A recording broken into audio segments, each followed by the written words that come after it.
Assalamualaikum warahmatullahi wabarakatuh. Bertemu kembali dengan saya, Zata Farahia. Kali ini kita akan membahas mengenai vektor. Nah, pada video sebelumnya kita telah membahas mengenai vektor di 2 dimensi dan 3 dimensi. Kali ini kita akan membahas bagaimana mencari panjang dari vektor. Nah, panjang dari vektor disebut juga dengan norm of a vector. Nah, sebelum kita membahas norm, ya, kita akan membahas properties atau sifat-sifat dari vektor, dari aritmatika vektor. Ya, jadi vektor itu kalau kita jumlahkan u plus v ataupun kita balik ya, v plus u, hasilnya sama ya. Nah, Anda bisa cocokkan hasilnya dengan gambar pada 3.2.1. Oke. Nah, yang kedua adalah jika u plus v ditambahkan dengan w ya, jadi kurungnya diletakkan di depan ataupun kurungnya diletakkan di belakang, hasilnya sama. Ya, jadi di sini nih, antara p dan s ini. Antara p dan s ini. Oke. Nah, selanjutnya vektor u ditambahkan dengan 0, hasilnya adalah vektor u itu sendiri. Jika vektor u ditambahkan dengan min u, artinya dikurang, hasilnya adalah 0. Ya, kalau ada dua skalar k dikalikan dengan l, ya, kita bisa kalikan terlebih dahulu konstanta atau skalarnya, lalu kita kalikan dengan vektor u. Terus ada k skalar, kita kalikan dengan vektor u ditambah dengan v, k sama dengan k kali u ditambah dengan k kali v. Nah, lalu kalau ada k ditambah dengan l ya, jadi ini skalarnya ditambahkan terlebih dahulu, lalu dikalikan dengan vektor sama dengan k kali u ditambah dengan l kali u.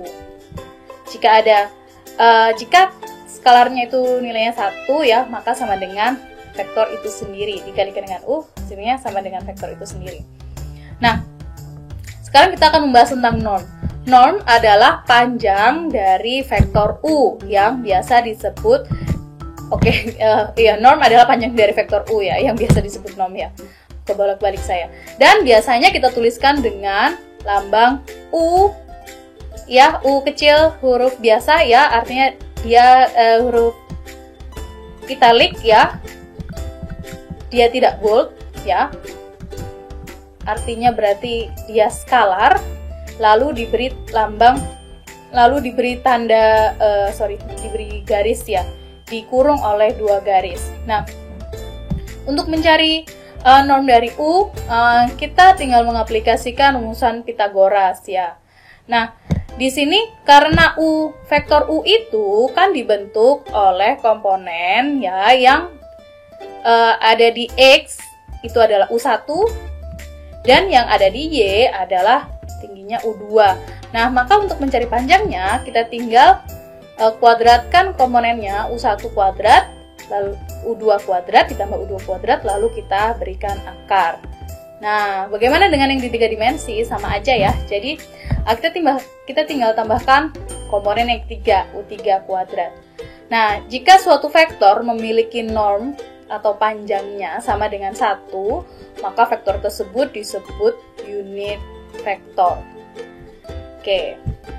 Cukup mudah ya untuk mencari cukup mudah untuk mencari norm atau panjang dari suatu vektor. Panjang dari vektor ini adalah skalar, ya. Nah, yang kedua, panjang dari vektor atau norm vektor ini bisa kita gunakan untuk mencari jarak antara 2 titik. Bagaimana caranya ya? Kan kita sudah belajar bagaimana cara mencari vektor dari 2 titik. Nah, dari vektor itulah ya, dari vektor yang titik P1 dan juga titik P2 inilah yang nantinya akan kita cari normnya. Mudahnya seperti itu, simpelnya seperti itu. Nah, jadi di sini langsung muncul jarak antara 2 titik ya, langsung muncul rumusannya D. Padahal sebenarnya kalau kita mau runutkan ya, D ini adalah berasal dari vektor P1 ke P2 ya, dan D itu adalah norm dari P1 P2. Nah, ya. Jadi Anda nggak perlu menghafal rumusnya sih ya, walaupun kelihatannya rumusnya panjang Bu, susah dihafal, nggak perlu. Jadi Anda tinggal pahami aja bahwa untuk mencari jarak dua buah titik ya, Anda yang pertama lakukan adalah mencari vektor yang menghubungkan dua titik tersebut, lalu mencari normnya. Udah selesai ya. Jadi nggak perlu menghafal. Nah, di sini juga untuk yang dua dimensi, yang dua dimensi berarti komponen Z-nya dihilangkan.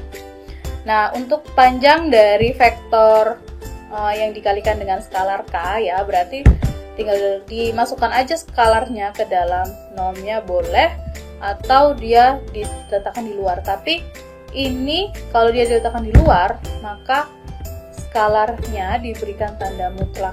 Artinya walaupun nilai skalarnya itu negatif, nanti hasilnya akan positif. Hasil normnya akan positif. Karena besaran itu tidak bisa negatif, besaran pasti positif. Oke. Cukup simpel ya untuk mencari norm. Dan saya kira saya cukupkan sampai sekian untuk pembahasan kita kali ini. Kita akan lanjutkan di pembahasan berikutnya. Sampai ketemu. Wassalamualaikum warahmatullahi wabarakatuh.